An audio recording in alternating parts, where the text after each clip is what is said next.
بسم اللہ الرحمن الرحیم۔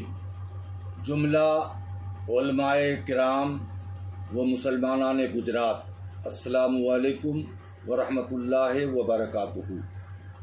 میں مفتی محمد شبیر احمد صدیقی، صدر گجرات چاند کمیٹی و امام و خطیب شاہی جامع مسجد احمد آباد، آپ حضرات کو اطلاع دے رہا ہوں کہ ہماری گجرات چاند کمیٹی نے عید کی نماز کے لیے گجرات گورنمنٹ سے اجازت مانگی تھی، لیکن حالات خراب ہونے اور روز بروز بیماریوں کے بڑھنے کی وجہ سے ہمیں وہ اجازت نہیں مل سکی۔ اب اس صورت میں ہمیں آپ کو کیا کرنا ہے، اس کو غور سے آپ سماعت فرمائیں۔ آپ سب سے پہلے یہ ذہن میں رکھیں کہ عید کی نماز سبھی مسلمانوں پر ابھی واجب نہیں ہے، کیونکہ عید کی نماز واجب ہونے کی وہی شرطیں ہیں جو جمعہ کی شرائط ہیں۔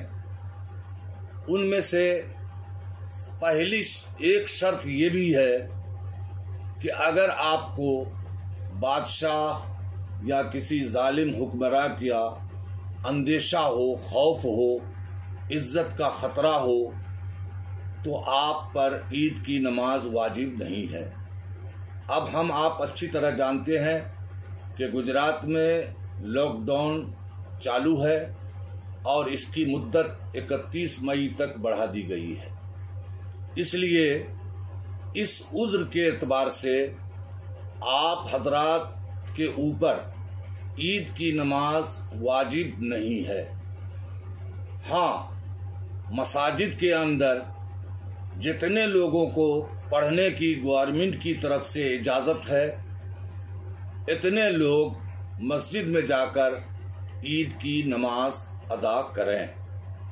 باقی دوسرے مسلمان بھائی، اللہ تبارک و تعالی نے مسلمانوں کے لیے بے شمار راستے بنائے ہیں۔ اس میں مایوس ہونے اور گھبرانے کی ضرورت نہیں ہے، نا امید ہونے کی ضرورت نہیں ہے۔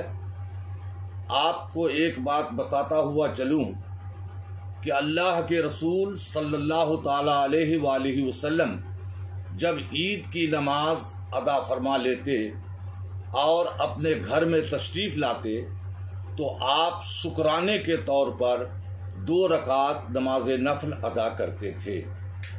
ظاہر ہے یہ سنت برسوں سے سمجھیے کہ مٹ چکی تھی، ہم فراموش کر چکے تھے، اس سنت پر عمل نہیں ہو رہا تھا۔ اس لیے اس مرتبہ ہمیں موقع ملا ہے کہ ہم اللہ کے رسول صلی اللہ تعالی علیہ وسلم کی اس سنت کو زندہ کریں اور اپنے گھر کو ذکر الہی سے مزین کریں۔ اس کا طریقہ یہ ہے کہ آپ طلوع آفتاب کے 20 منٹ بعد یا 20 منٹ سے زائد کسی وقت زوال سے پہلے پہلے اپنے اپنے گھر میں، خواہ وہ عورتیں ہوں یا مرد ہوں، 2 رکعت شکرانے کے طور پر نماز نفل ادا کریں، اور جب نماز پوری ہو جائے تو 34 مرتبہ اللہ اکبر اللہ اکبر، لا الہ الا اللہ، واللہ اکبر اللہ اکبر وللہ الحمد، یہ سب مل کر بآواز بلند اپنے گھر میں ذکر کریں۔ اس ذکر کا بے شمار فائدہ ہے اور ثواب کی تو انتہا ہی نہیں ہے۔ یہ بات آپ ذہن میں رکھیں کہ عید کی نماز بھی شکرانے کے طور پر ہی ادا کی جاتی ہے۔ تو آپ اس مجبوری کی صورت میں اگر اپنے گھر میں یہ 2 رکعت نماز نفل شکرانے کے طور پر پڑھ لیں گے تو آپ کو اللہ تبارک و تعالی عید کی نماز کا ثواب عطا فرمائے گا۔ حدیث پاک میں ہے، نیت المؤمن خیر من عملہ، مومن کی نیت اس کے عمل سے بہتر ہے۔ تو چونکہ آپ کی نیت خیر ہے اور آپ کی نیت یہ ہے کہ ہم مجبوری کی صورت میں عید کی نماز نہ پڑھ سکے، اس کی جگہ ہم اس سنت کو زندہ کر رہے ہیں، تو آپ کو عید کی نماز کا بھی ثواب ملے گا، اور حدیث رسول صلی اللہ تعالی علیہ وسلم کہ من احیا سنتی عند فساد امتی فلہ اجر مئت شہید، کہ جو شخص میری امت میں سے میری فراموش کی ہوئی، مٹی ہوئی مردہ سنتوں کو زندہ کرے گا، اللہ تبارک و تعالی اس کو 100 شہیدوں کے برابر ثواب عطا کرے گا۔ سبحان اللہ۔ تو آئیے ہم سب مل کر، موقع بہترین ہے، اللہ کے رسول کی اس سنت کو زندہ کریں اور بے شمار ثواب کے حقدار ہوں۔ عید کی نماز کا بھی ثواب پائیں گے، ذکر جلی کا بھی آپ کو ثواب ملے گا، اور 100 شہیدوں کے برابر بھی آپ ثواب پائیں گے۔ اس لیے نا امید ہونے کی ضرورت نہیں ہے۔ مسلمانوں کی نیت مسلمانوں کے عمل سے بہتر ہے، لہذا آپ نیت خیر کے ساتھ رسول کی اس سنت کو زندہ کریں۔ دیگر علماء کرام پرائیویٹ طور پر مزید معلومات کے لیے مجھ سے موبائل نمبر 9376178886 9376178886 پر مزید رابطہ قائم کر سکتے ہیں۔ دوسری بات یہ ذہن میں رکھیں کہ جمعہ کی طرح عید کی نماز کے لیے جو شرائط ہیں، ان میں ایک شرط یہ بھی ہے کہ عید کی نماز وہی امام پڑھا سکتا ہے جو جمعے کا امام ہو، یا قاضی شرع نے جسے منتخب کیا ہو اپنے ملک ہندوستان میں۔ تو اس اعتبار سے اگر آپ گھروں میں یا کہیں بھی دوسری جگہ عید کی نماز پڑھیں گے تو یہ دوسری شرط بھی آپ کی نہیں پائی جائے گی۔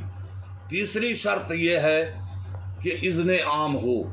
اذن عام کا مطلب یہ ہے کہ جہاں آپ عید کی نماز ادا کر رہے ہیں وہاں کسی کو بھی آنے پر پابندی نہ ہو، ہر شخص کو آنے کی چھوٹ ہو، اور یہ چیزیں گھروں میں یا دوسری جگہوں پر ممکن نہیں ہے۔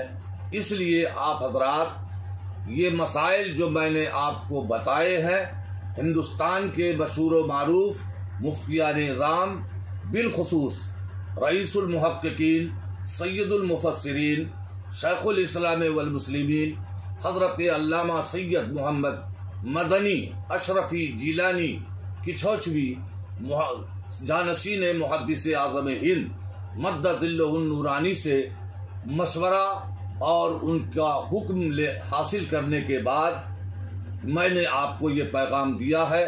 حضرت کا بھی یہی حکم ہے، اور رئیس محقق مسائل جدیدہ حضرت مولانا مفتی نظام الدین رضوی برکاتی، شیخ الحدیث الجامعۃ الاشرفیہ مبارک پور، ان کا بھی موقف یہی ہے، علماء اہل سنت کا بھی موقف یہی ہے۔ لہذا تمام سنی مسلمانوں پر لازم ہے کہ ہم اپنے علماء کے حکم کی پیروی کریں اور سنت پر عمل کریں۔